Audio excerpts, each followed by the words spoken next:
Hey out there, Underground Sessions podcast listeners. We're so glad that you're back. Hopefully you've been enjoying this season.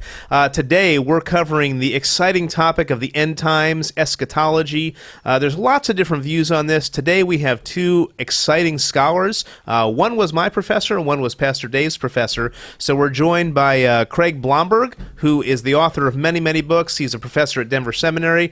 Highly recommend From Pentecost to Patmos, amongst other books. He's written lots of stuff about the historical reliability of the New Testament. He's going to be talking about the historic premillennial position, and then we're going to also be joined by Dr. Darrell Bock is in the house. He's the Executive Director of Cultural Engagement and Senior Research Professor of New Testament Studies at Dallas Theological Seminary. Dr. Bock has written over 40 books. One of the books that's relevant to this topic is Progressive Dispensationalism. He wrote this with Craig Blazing back in the 90s to sort of differentiate himself from the classical view of dispensationalism. I think you're going to enjoy the show. These two scholars not only are able to articulate what they believe, but they're also able to model for us some civil discourse on how to disagree well. So we hope you guys will enjoy the show today. It is an exciting episode, so stay tuned and buckle up.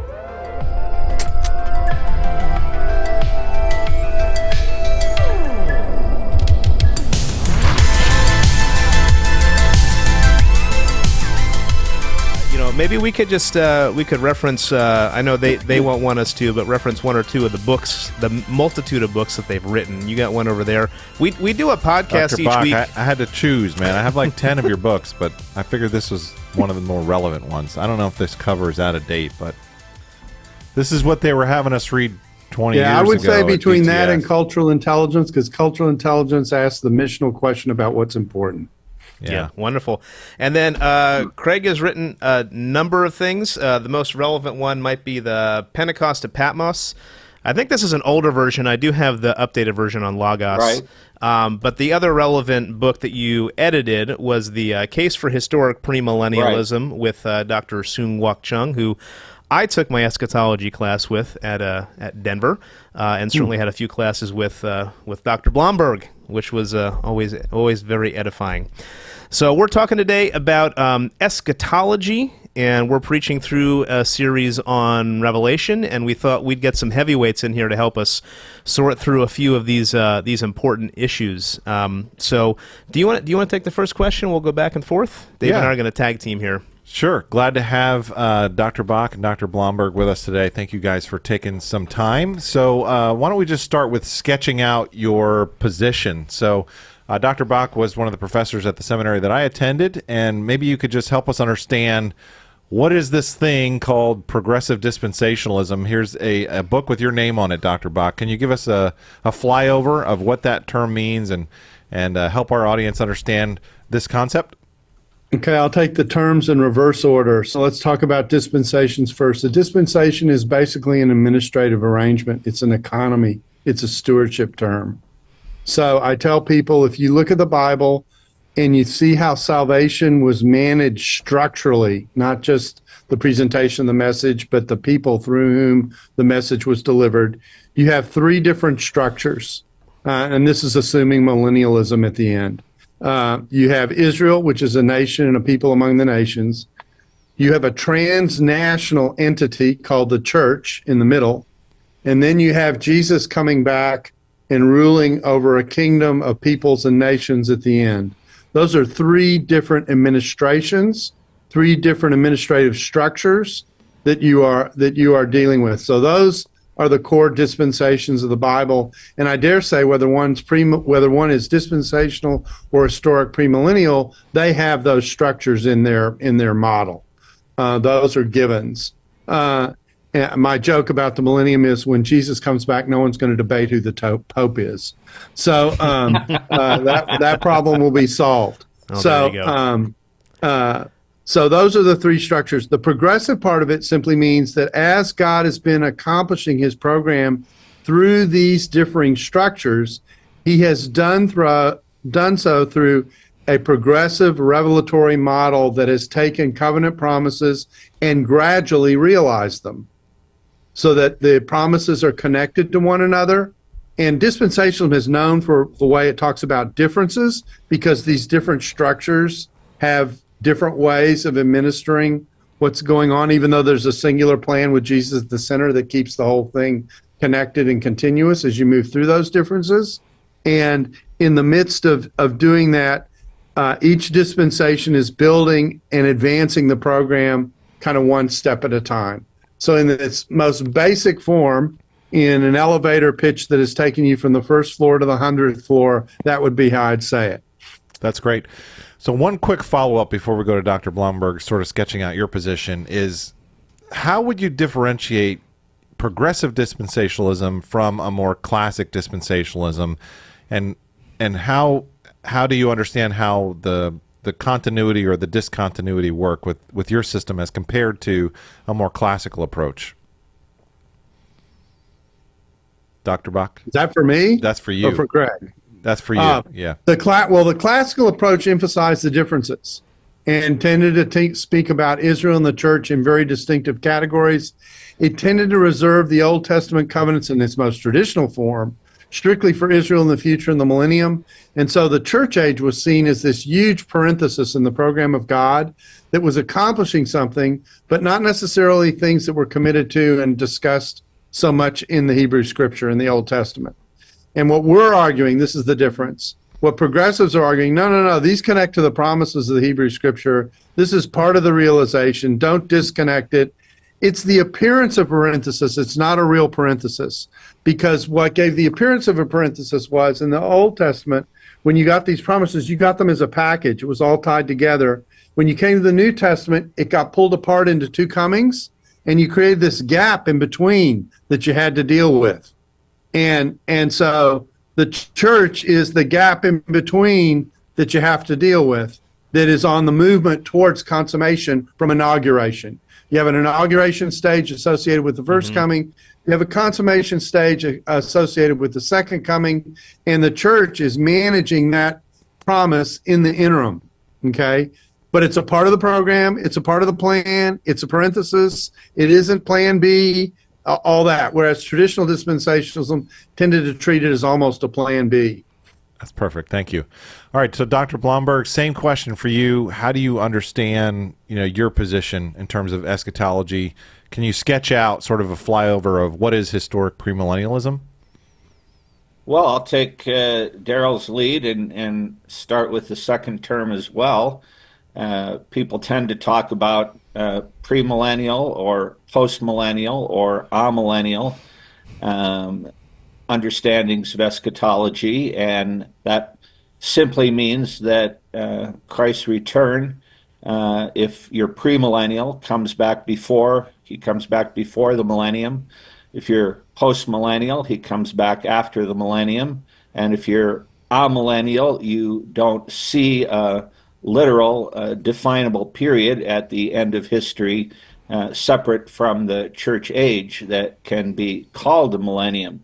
So as a premillennialist, I begin by differing from those other two options, but then people talk about dispensational premillennialism or historic or classic premillennialism, and Darrell would know better than I would, but I suppose you could subdivide further and talk about classic dispensational premillennialism and progressive dispensational premillennialism. And if you practice saying those fast a few times, you've got good articulation with your tongue.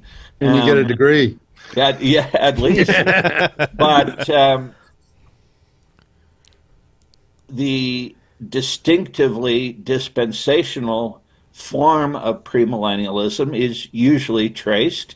People debate whether there were earlier precursors, but in the form that it came to be known, usually traced to around 1830, especially the work of J. Nelson Darby in Ireland and the UK, brought to this country. The seminary Darrell is at, Dallas Seminary, founded by, or at least first president, Louis Berry Chafer. People like C.I. Scofield of the Scofield Reference Bible put it in the classic form, the classic dispensational form that Darrell has just sketched out.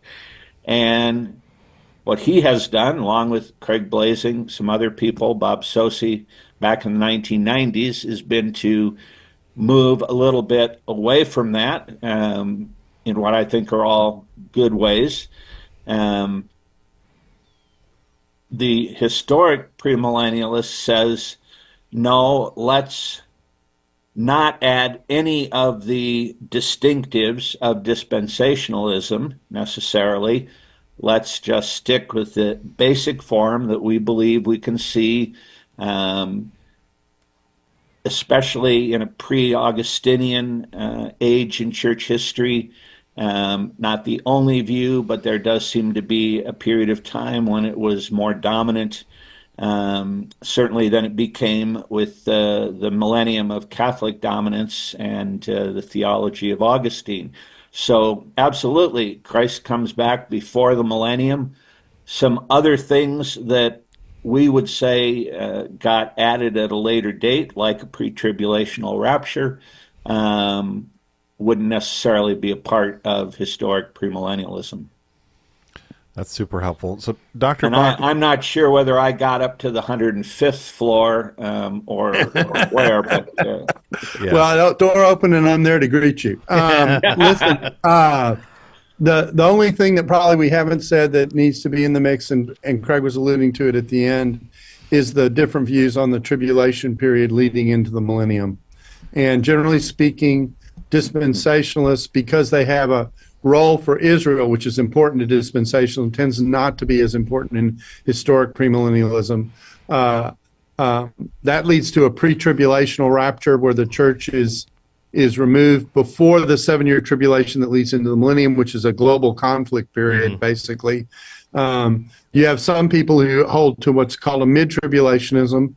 They believe in a removal, but it doesn't require the full 7 years. It requires the most intensive period of that tribulation period.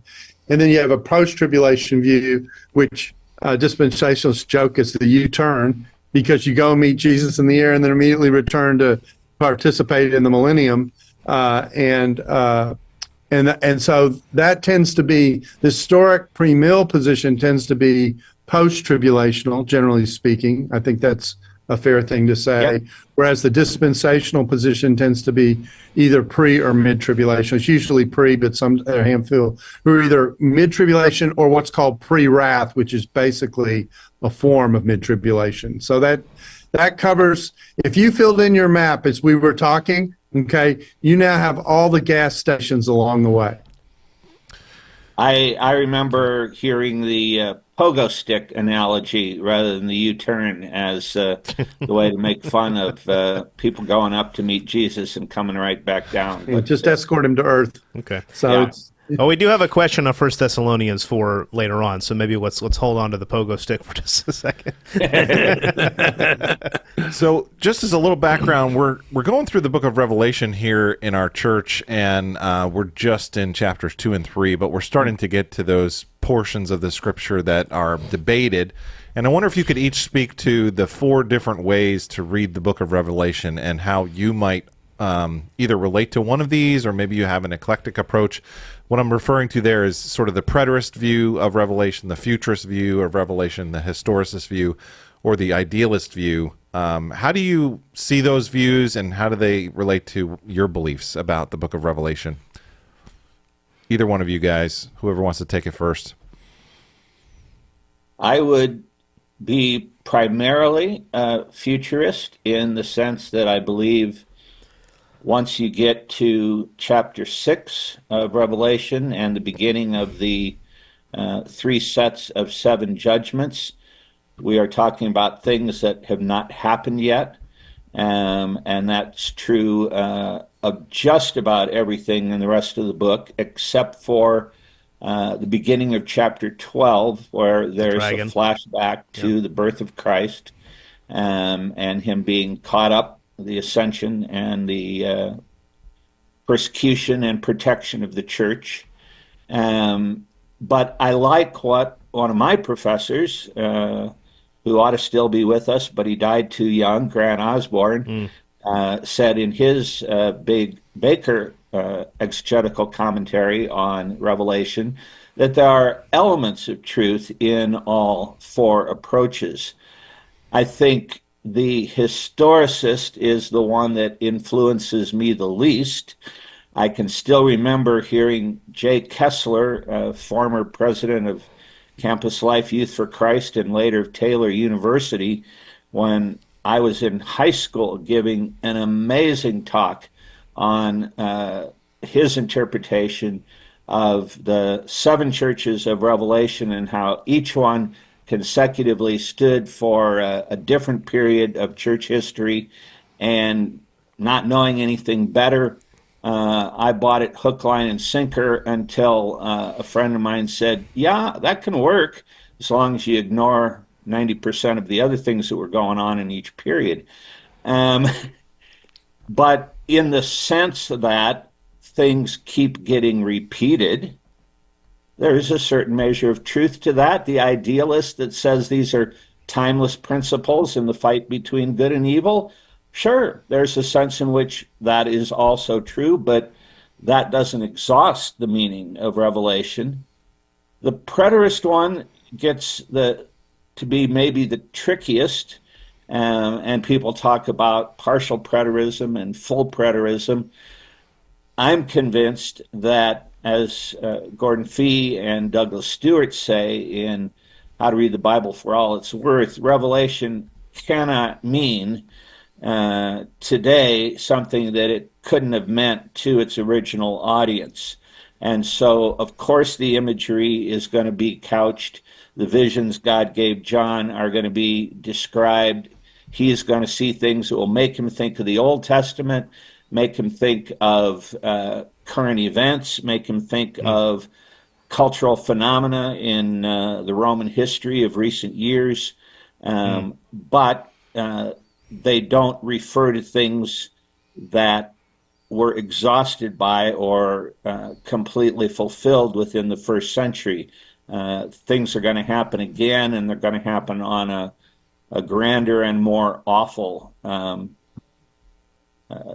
scenario. So could I ask? Yeah, my take is actually pretty similar.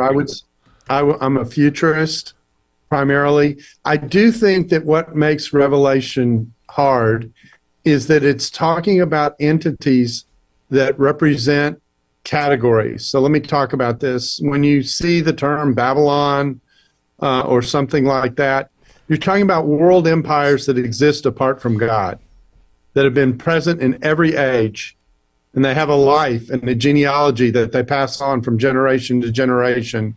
And so I can talk about what this entity is going to be like in the end, in the future, and I am still can be talking about Rome at the same time. Yeah. Just not in a consummative kind of way. And so there's a storyline that is the experience of the original readers of Revelation into which that fits, while also reminding people we're telling you the end of the story so that you don't get too nervous in the middle of the story. And that's what I think is going on with Revelation. So maybe just a quick follow-up question. I would assume then, are both of you would opt for a later date, like a date in the 90s for Revelation, I do. not an early date? Yes. Yeah. Which we've been talking, which makes any kind of if you opt for the later date, really kind of rules out the preterist view, at least in full, as it comes to Revelation. Yeah, well, you would think that if it were written in the 90s and you were a preterist, you would say, thanks for reading what you already know. There you go.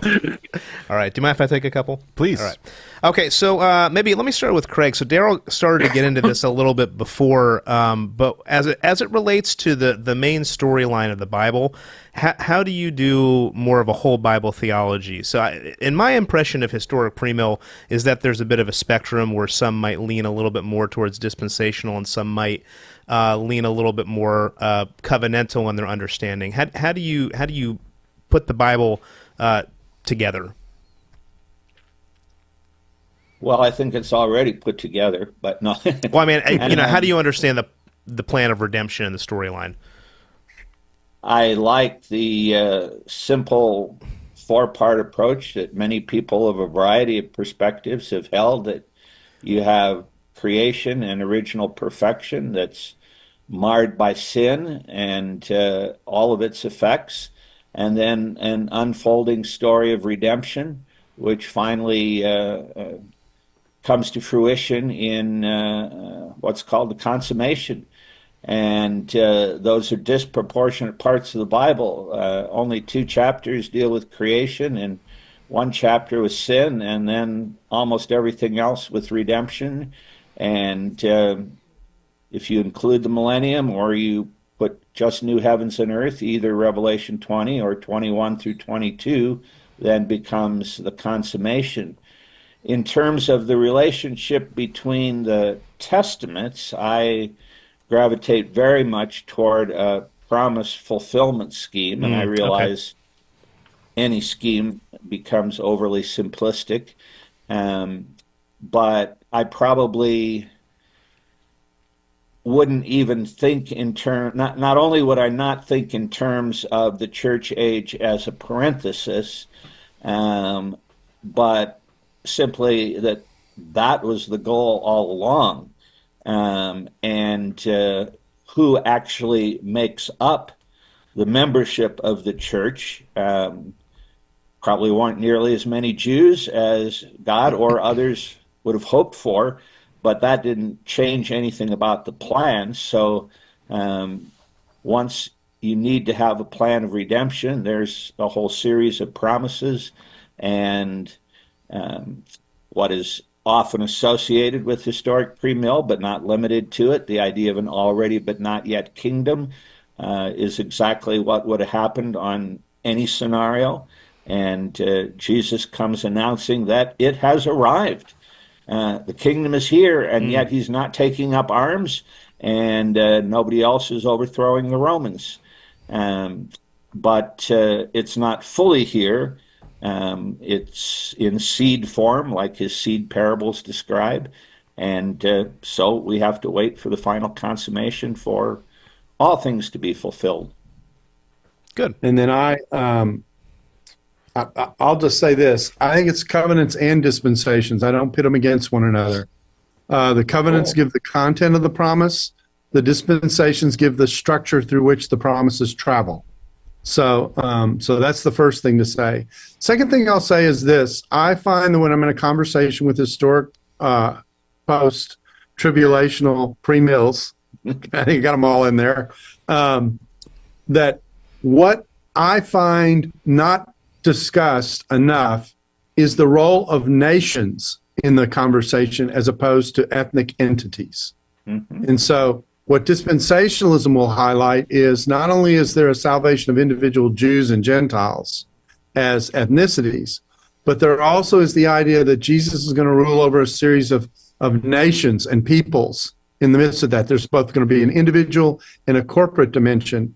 And the emphasis on the preservation of Israel in the promise for the end is to achieve that reconciliation, not just at an individual level, but at the level of nations. And my analogy for the millennium is the European Union. Okay, everyone can be a European. Okay, but I've still got Germans, Italians, French. I'll let the British decide where they fit in. And but so you have distinction on the one hand that's maintained in the midst of a unity that has been formed by what it is that God has done. And so that ends up being not just at an individual level, but at a national entity level. And I find my conversations with historic premills, generally speaking, doesn't talk about that enough. I used to interact a lot with Daniel Fuller. This is the son of the founder of Fuller Seminary. And we used to do a whole series of email exchanges back in the 90s when progressive dispensationalism was being introduced. And I used to make this point to him about the difference between me and George Ladd, because a lot of people were saying, oh, Darrell, you're just Laddian. And I go, no, I'm not just Laddian, okay? As much as I appreciate George Ladd and what he did, there's some differences. And this was the major difference. And Daniel Fuller felt like that what I had raised as a category that didn't get discussed enough needed to be in the conversation more than it was. So specifically, Dr. Bock, you're talking about the nation of Israel as among other nations. one of the harder things I think for dispensationalists to defend is the idea of the nation of Israel and some of the specific literal promises that are yet unfulfilled, such as the stuff in Zechariah 14 about the future sacrificial system, or the end of the book of Ezekiel with the coming temple. Those are hard for non-dispensationalists to really embrace. You know, sometimes if I'm talking about that, if I mention, yeah, there's going to be animal sacrifices in the millennium, people just sort of shake their head and say, yeah, they pull out hey, their hair and get my Pastor hairline. Dave, haven't you read the book of Hebrews? Like, this stuff is obsolete. Christ has made one sacrifice for all. How would you answer some of those harder questions that sometimes the dispensationalists Well, have I to answer it field? in two ways. First, there are some dispensationalists who don't think that those will be reestablished. That's the first thing to say. But the second thing to say, and I'm in this latter group, is I think there are ways to interpret the symbolism of what sacrifices might represent without putting the Mosaic sacrificial interpretation on them. You know, we have the Lord's table that represents a certain symbolism of celebrating the death of Jesus until he comes. So I would see if there is a rebuilding of the temple and a reinitiation of at least some of the sacrifices, they wouldn't carry the same meaning, because now, rather than an anticipation of what it is that Christ has done, you're looking back at what he has already accomplished and you're celebrating what he has done. So it's not going to be for atonement, which is what Hebrews is talking about. Okay, it's not going to be for that kind of a reason. It's going to be a celebration. It's going to be what we anticipate when we take the Lord's table together. We do this until he comes. Will now be realized in the celebration, a banquet. You know, I think when you go to a banquet, you have a meal. Just probably, you know, I mean, my wife says I'm run by my stomach, and that indicates it. So, you know, so we're going to be celebrating the consummation of what Jesus has done, and we'll celebrate it in rather traditional terms, but with a totally fresh understanding of where we are on the eschatological map. That's helpful. Good. Thank you. So, Dr. Blomberg, how would you understand the relationship between the church and Israel? Would you see there as being two peoples, or is it one people? Or do you have differences with Dr. Bock on that? When people start asking questions like that, I'm tempted to think that I am faced with the kind of conversation that my wife and I have had now for 45 years, given that I'm half German and she's half Irish. I've been taught, and still can't get over it, that I answer a question that I'm asked. She never does. She always answers the question that she thinks is behind what's being asked. And I want to know, in this case, I'll defer to her Irishness and say, what's at stake? Is it one or two? Is there a unity of all people who are part of the company of the redeemed? Yes, I can agree to that. Will there be differences, including some of them ethnic, that are preserved? Maybe even to the new heavens and the new earth. I can allow for that. So what's at stake in asking that question?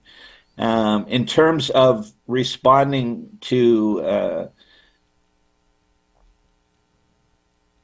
renewed sacrifices, it would seem to me that the moment you concede that whatever is going on, if you think there is a temple and there are sacrifices in the millennium, the moment you concede that it's not for atonement, and that even whatever is happening may be for different reasons than they were in the Mosaic law, it seems to me you've opened the door to what the New Testament regularly does, taking Old Testament texts in unexpected ways. Darrell has spent even more time than I have explaining how this happens, and has a great taxonomy to help you with doing that. But once you've allowed for that, I would say, why not go all the way? Why not go to Revelation 21 and 22 and see the New Jerusalem, which is described as this enormous cube, and say, what am I going to think of in the 90s, in the first century, in the Roman Empire, Jew and Gentile alike, who by this time have learned a fair amount about Israel's history, even if they're Gentile?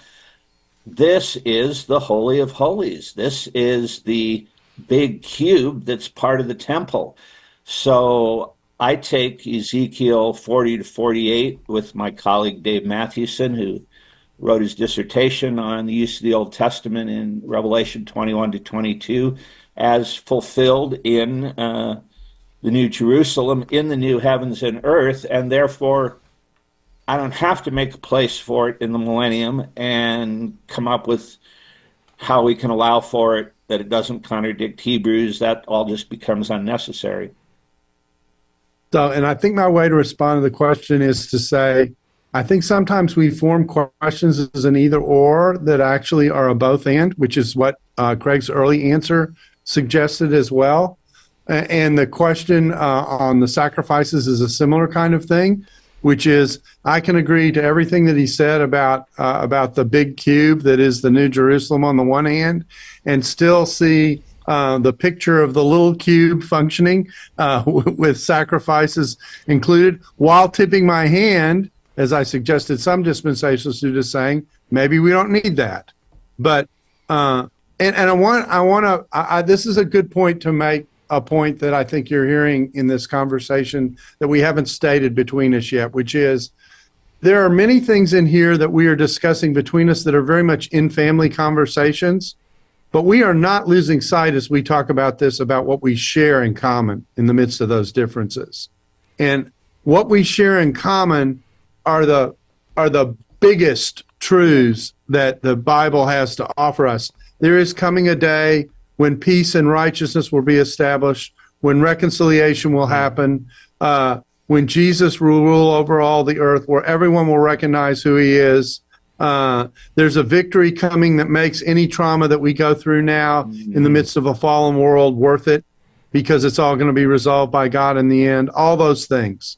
And so what has been in the past oftentimes a battleground between Christians can just be a nice little eschatological playground that we can talk about with one another and engage with one another, recognizing, yeah, you may put that together differently than I do, but let's step back and not forget that on the big things, we are actually one voice.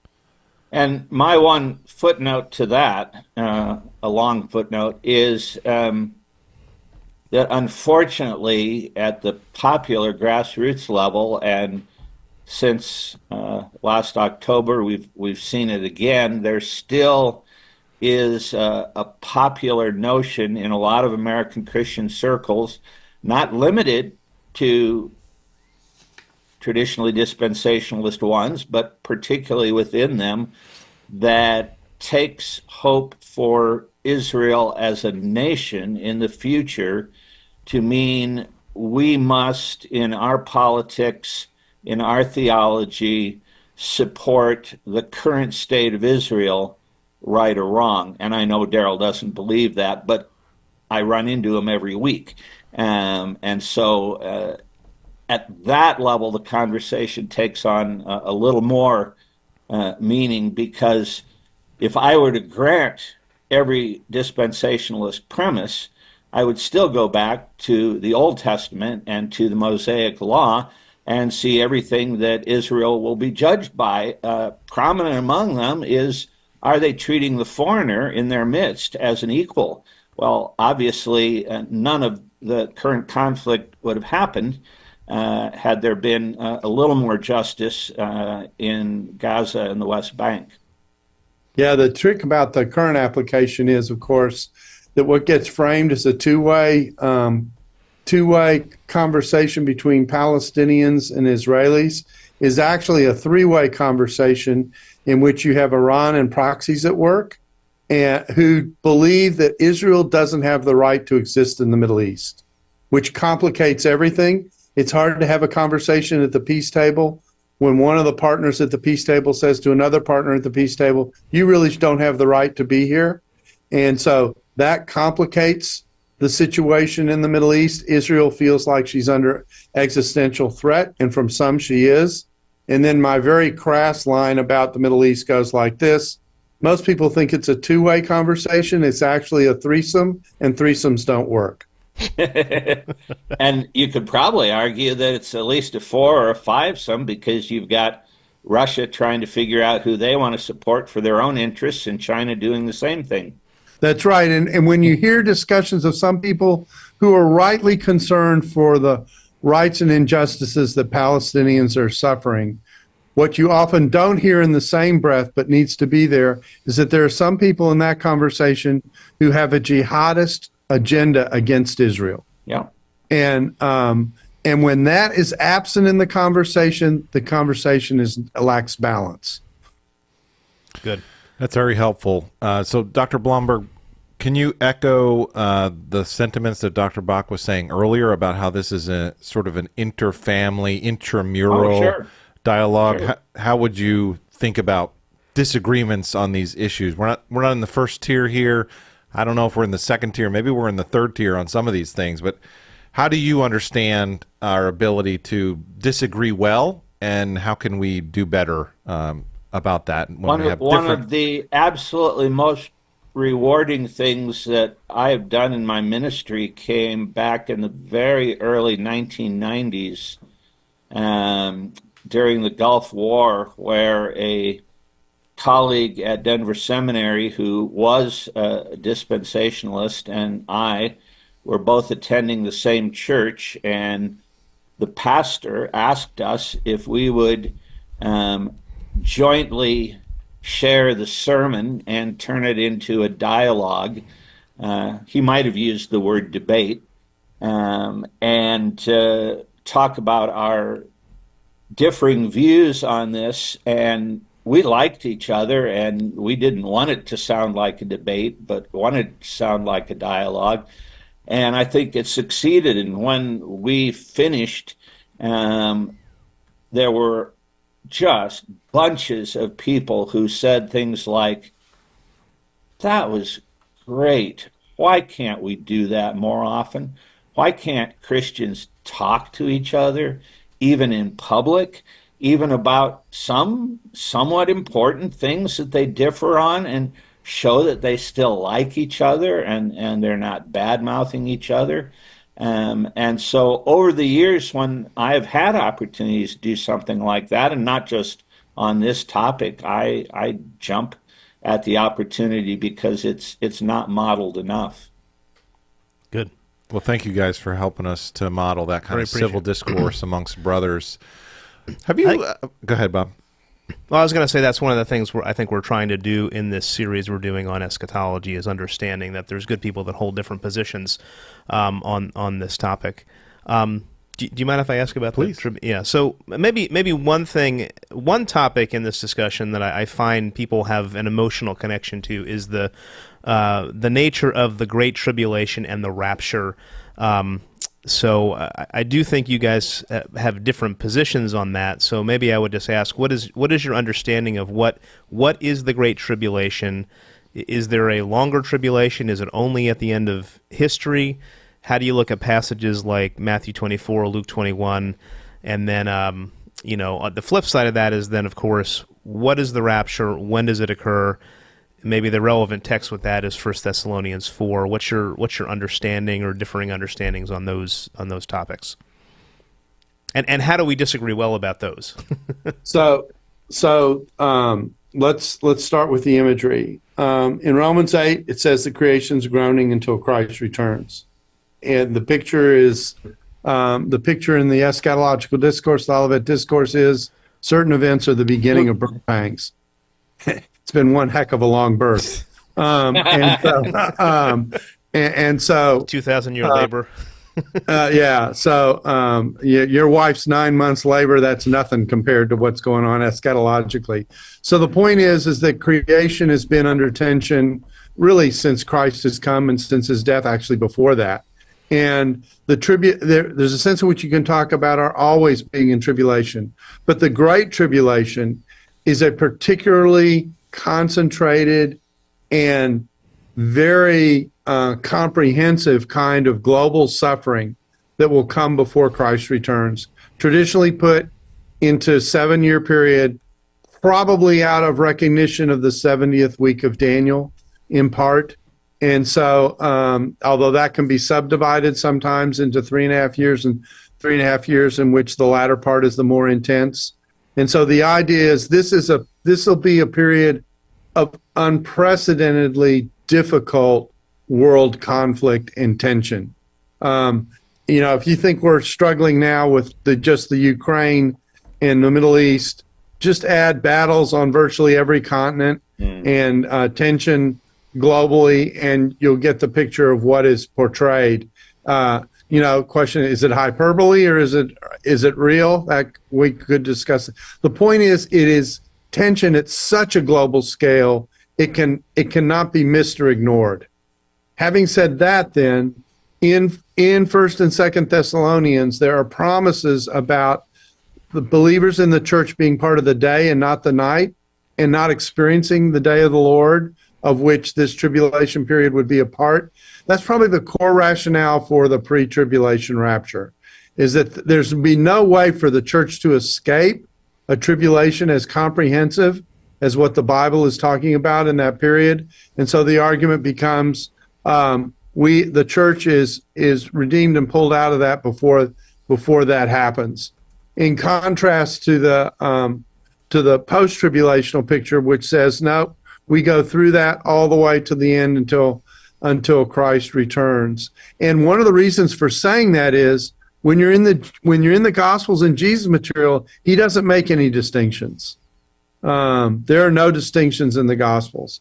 My argument would be that 1 Thessalonians 4, which talks about the revelation of a mystery, and mysteries often contains new stuff in it, and that's what makes it a mystery, indicates that the removal of the church before we get to the discussion of the things associated with the second coming is an indication, or at least a hint, that we're dealing with a pre-tribulational reality, although I know Craig sees it the other way, and frankly, it's quite possible he's right.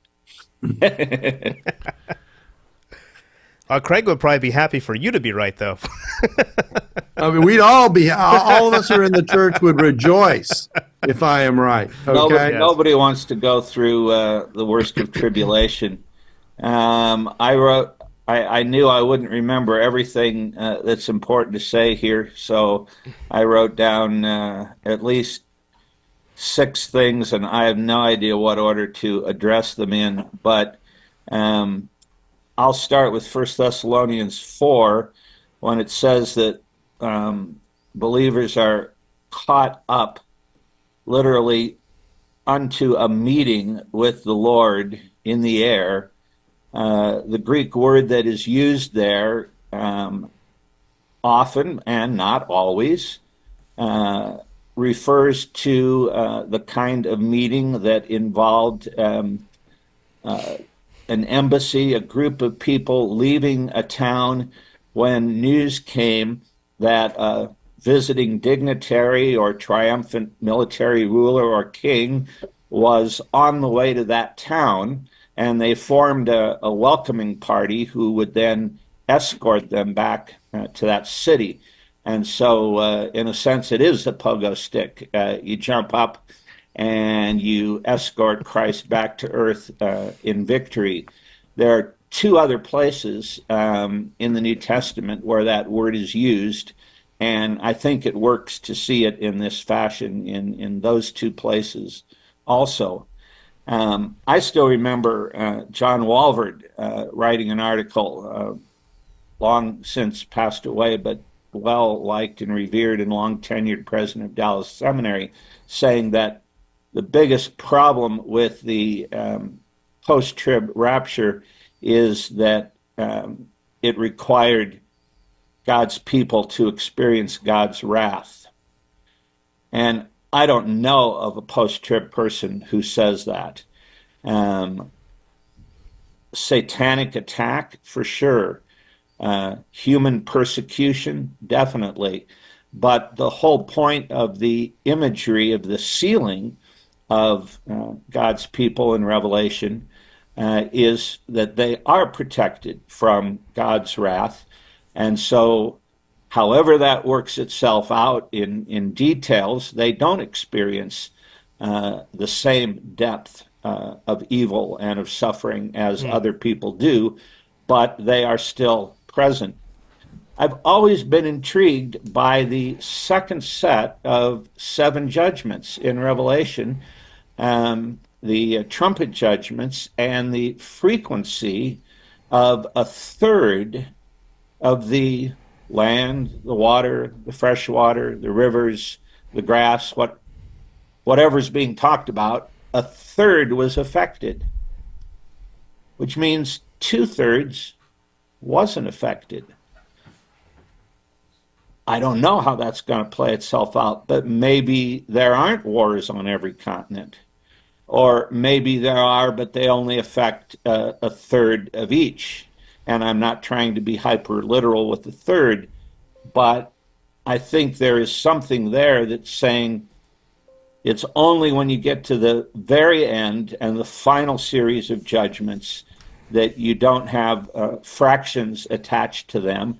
And so I do gravitate to the idea of second half, 3.5-year period of the tribulation. That is the really intense stuff, and that is where believers are protected.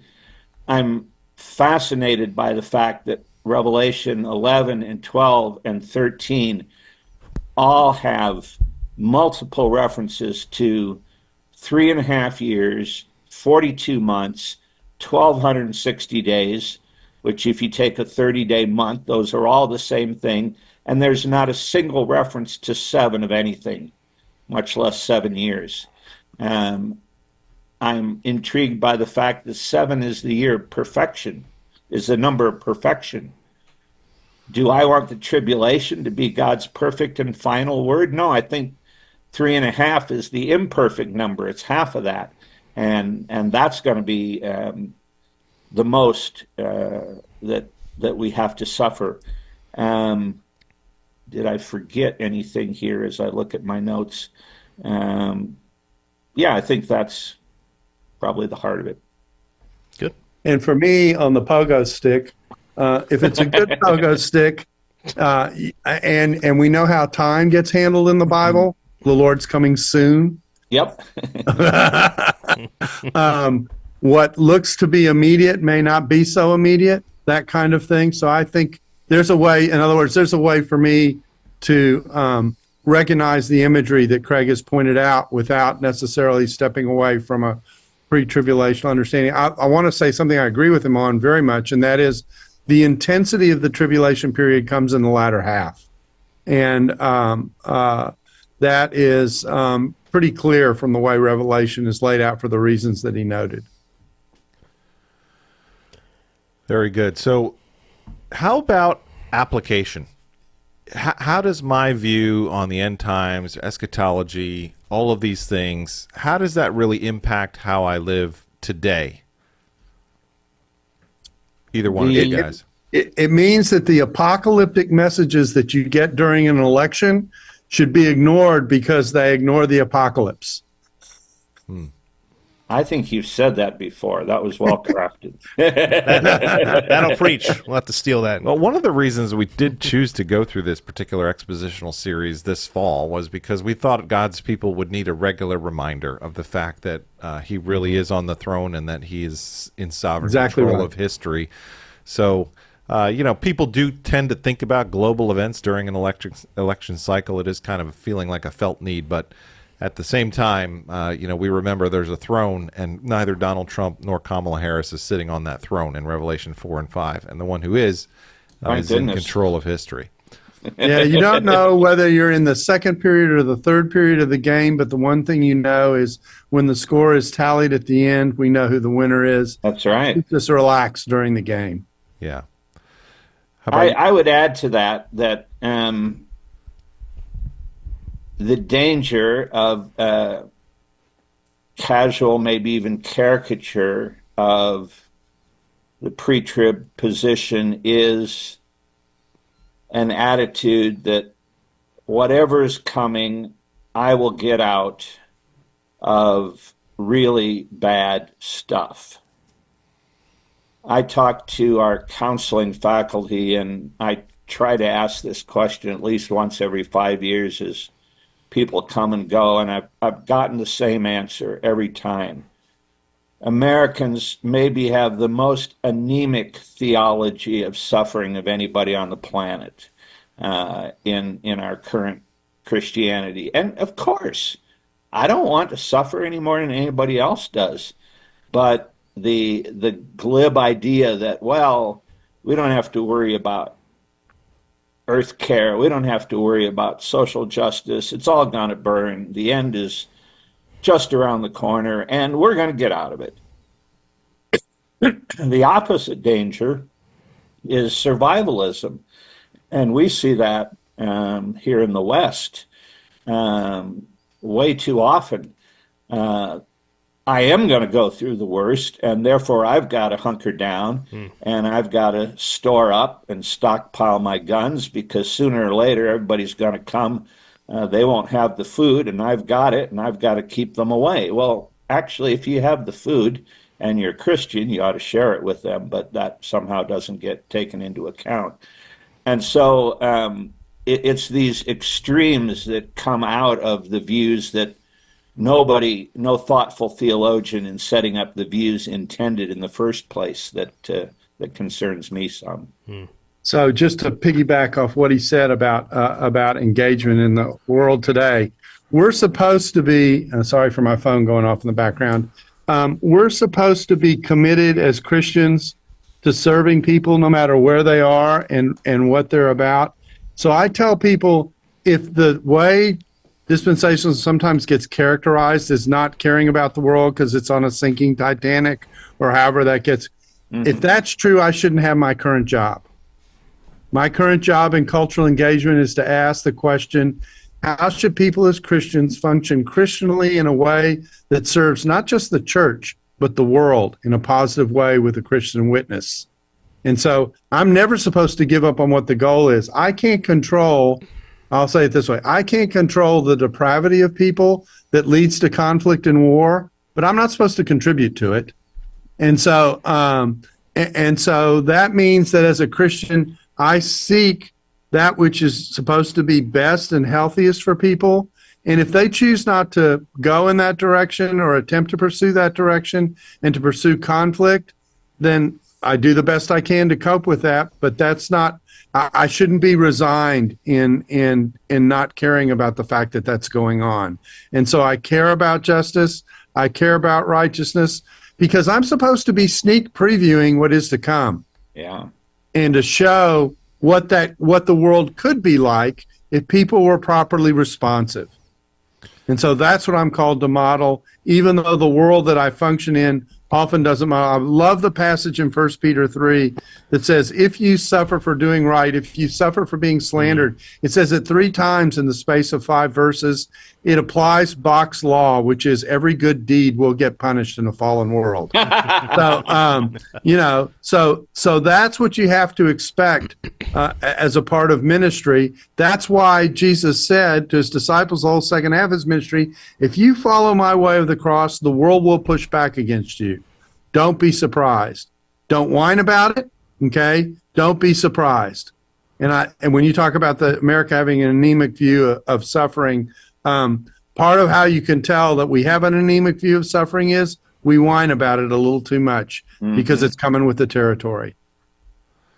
So that's the end of the sermon. Both of you that guys was preaching, man. It's bringing it. I know, man. I'm getting emotional over here. So I think both of you guys have helpfully answered, I think, what is the caricature of where premillennialism will lead us, as if it leads us into this sort of escapist mentality. So this is something that sort of the pop post-mills will say about pre-mills, that if you're pre-mill, then you're not going to build systems, you're not going to engage the culture, you're not going to really be helpful towards society. And both of you guys are in agreement saying, no way, who knows, we're here to work, and we're here to build Christ's kingdom, and we're willing to even suffer for it at times. So I really appreciate that, because I think that's an unfair sort of accusation against premillennialism. So thank you for setting the record straight.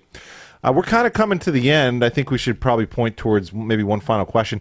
So if people wanted to learn more about eschatology, who has shaped you, and what resources would you point people toward that would be helpful as they try to sort out these kind of details? We'll let you each take a turn at that question.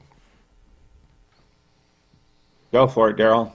Well, I mean, this will sound trite, but I really mean it. It's the Bible has been the most important formative thing for me. That's not fair. I mean, when I'm reacting to my own tradition, okay, part of what is causing me to react to my own tradition is the way I'm at least attempting to read the text and listening to all the voices across Christendom about what we should think about when we think about eschatology. So for me, I mean, obviously I've been deeply influenced by the dispensational tradition of which I've been a part, but I've also been self-critical in a group sense about what that tradition has taught and involved, and have expressed myself accordingly. I feel sure one day someone will be self-critical about what I've expressed myself on. In fact, I get that on a regular basis as it is from traditional dispensationalists already. And, and that's part of the conversation, is to actually be in a position where here's how I think this is best put together. I realize we're all making judgments about how to put this together, but this is my best effort in thinking about this. And I'm all ears if there's something that I'm missing, because I want the Bible to be at the core of how I form my eschatology. It's a good word. Dr. Blomberg, how would you point people? Without denying any of that, I have been very helped, and not just on eschatology, but on a number of theological topics by the various books that particularly Zondervan and InterVarsity Press have produced. More recently, B&H has done one or two that will take 3, 4, or 5 views on a topic. Darrell himself has contributed to these, and there are books on the 3 main views on the rapture or the 4 main views on the millennium, and they tend to not only have a concise, readable statement of that position by somebody who holds it, but then each of the other contributors gives a very brief reply or response. And if you're like me on a convoluted issue, the last person I have read, if they do a good job, convinces me. And so I need to keep reading more views and then asking, and how would position A respond to position B on this? And so this kind of format I find very helpful. Truth in advertising, we're all a product of our educational experiences. Sometimes we like them, sometimes we rebel against them. Darrell has spent his life at Dallas, almost. Still likes those Houston sports teams. I can't figure that out. But I told the guys there had to be at least one reference to sports here, or you would Go Astros. Go ahead. But they finally are playing almost decent. But I went to Trinity Evangelical Divinity School, which at that time was premillennial, but and has been most of the time. But mostly historic pre-mill. I studied Revelation with Grant Osborne. I had Don Carson and Doug Moo. Believe it or not, there was a time when all 3 of those were young scholars, and I was just a kid. And they were all historic premillennialists, and that's I think a pretty impressive trio that disproportionately influenced me. Then I went to Britain and discovered that people go, "What's premill?"